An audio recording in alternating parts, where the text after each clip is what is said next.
Hello friends, எல்லாருக்கும் வணக்கம். இன்றைக்கி நம்ம வீடியோவில் பிரண்டை பொடி எப்படி பண்ணலாம் அப்படின்னு சொல்லிட்டு பார்க்கலாங்க. அதுக்கு வந்து ஃபஸ்ட்டு பிரண்டையை வந்து இந்த மாதிரி கட் பண்ணி வச்சுக்கோங்க. இந்த சைஸில் இல்லைன்னா இன்னும் கூட நீங்கள் சின்னதாக கட் பண்ணிக்கலாம். சைடில் எல்லாமே எடுத்துகிட்டு கட் பண்ணி வச்சுக்கோங்க. வாஷ் பண்ணிவிட்டு ஃபஸ்ட்டு வந்து பொடிக்கு ஒரு பேனில் வந்து உளுத்தம்பருப்பு ஒரு அரை கப் அளவுக்கு போட்டு நல்லா கோல்டன் கலர் வர வரைக்கும் ஃப்ரை பண்ணிக்கோங்க. இந்த கலர் வந்ததும் பிளேட்டில் சேஞ்ச் பண்ணிக்கோங்க. நெக்ஸ்ட்டு இதுலேயே வந்து கடலைப்பருப்பு அதே அளவுக்கு போட்டுக்கோங்க, ஒரு அரை கப் அளவுக்கு. அதையும் வந்து ப்ரௌன் கலர் வர வரைக்கும் ஃப்ரை பண்ணிவிட்டு எடுத்துக்கோங்க.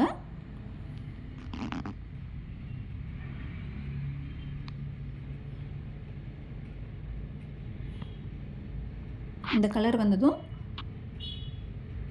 நம்ம பிளேட்டில் மாற்றிக்கலாம். நெக்ஸ்ட்டு வந்து இதில் கருப்பை எள்ளு எடுத்துக்கலாம். அது வந்து ஒரு 1/4 கப் அளவுக்கு இருந்தால் போதும். இதையும் வந்து நல்லா ட்ரை ரோஸ்ட் பண்ணிக்கோங்க.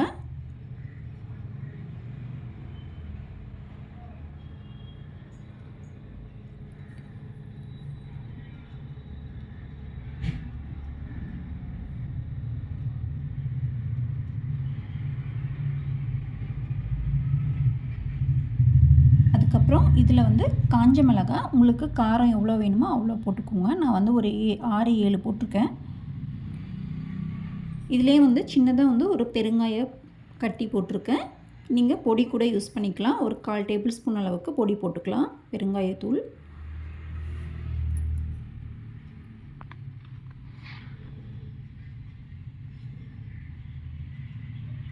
நல்லா கிறிஸ்பியாக வர வரைக்கும் நல்லா ஃப்ரை பண்ணிக்கோங்க. அப்போ தான் நல்லா பொடியாகும். நெக்ஸ்ட் வந்து அதே பேனில் ஒரு 2 டேபிள் ஸ்பூன் அளவுக்கு எண்ணெய் விட்டுக்கோங்க. கடலெண்ணெய் இல்லைன்னா நல்லெண்ணெய் எது வேணாலும் யூஸ் பண்ணிக்கலாம். எண்ணெய் காஞ்சதும் நம்ம கட் பண்ணி வச்சுருக்க பிரண்டையை வந்து போட்டுடலாம். இப்போ இது வந்து நல்ல எண்ணெயிலேயே வந்து நல்லா ஃப்ரை ஆகட்டும். இந்த கலர் வந்து நல்லா வந்து நமக்கு சேஞ்ச் ஆகணும். நல்லா க்ரீன் கலராக இருக்கிறது வந்து நல்லா ப்ரௌன் ஆகணும். இது வந்து கொஞ்சம் டைம் எடுத்துக்கும். ஒரு 15லேருந்து ஒரு 20 மினிட்ஸ் ஆகும். ஸோ அதனால் பொறுமையாக மீடியம் ஃப்ளேமில் வச்சு நல்லா வந்து ஃப்ரை பண்ணிக்கோங்க. இல்லை அப்படின்னா நமக்கு வந்து அந்த ஸ்மெல் வந்து இருந்துக்கிட்டே இருக்கும், பச்சை ஸ்மெல்.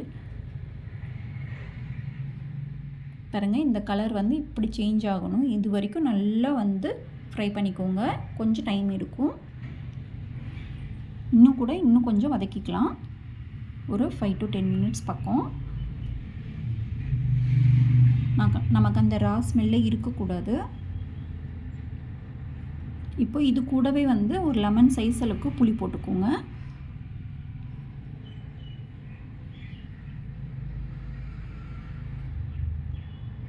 அவ்வளோதாங்க, பச்சை ஸ்மெல் போயிடுச்சு. இப்போ இது எல்லாமே ஆற விட்டுட்டு நம்ம வந்து மிக்சியில் போட்டு அரைச்சிடலாம். தனியாக ஒரு பிளேட்டில் போட்டு ஆற வச்சுடுங்க. இப்போ மிக்ஸி ஜாரில் வந்து போட்டுக்கலாம்.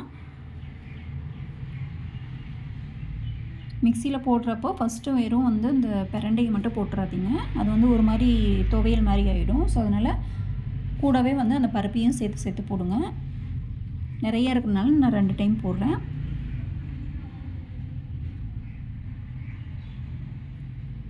இப்போ இதை அரைச்சிக்கலாம்.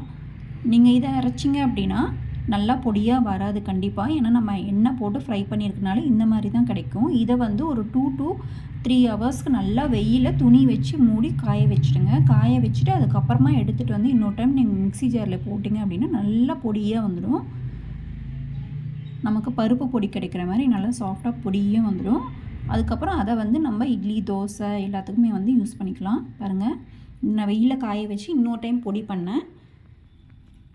பாருங்கள், பொடி பண்ணதுனால தான் இப்படி ஆயிடுச்சு. நார் சத்து நிறைய இருக்கிறதுனால இதில் கண்டிப்பாக நார் இருக்கும். கண்டிப்பாக வந்து ட்ரை பண்ணி பாருங்கள். இதில் நான் உப்பு போட மறந்துட்டேன். ஸோ அதனால் நான் வந்து பொடி உப்பு போட்டு மிக்ஸ் பண்ணிக்கிறேன்.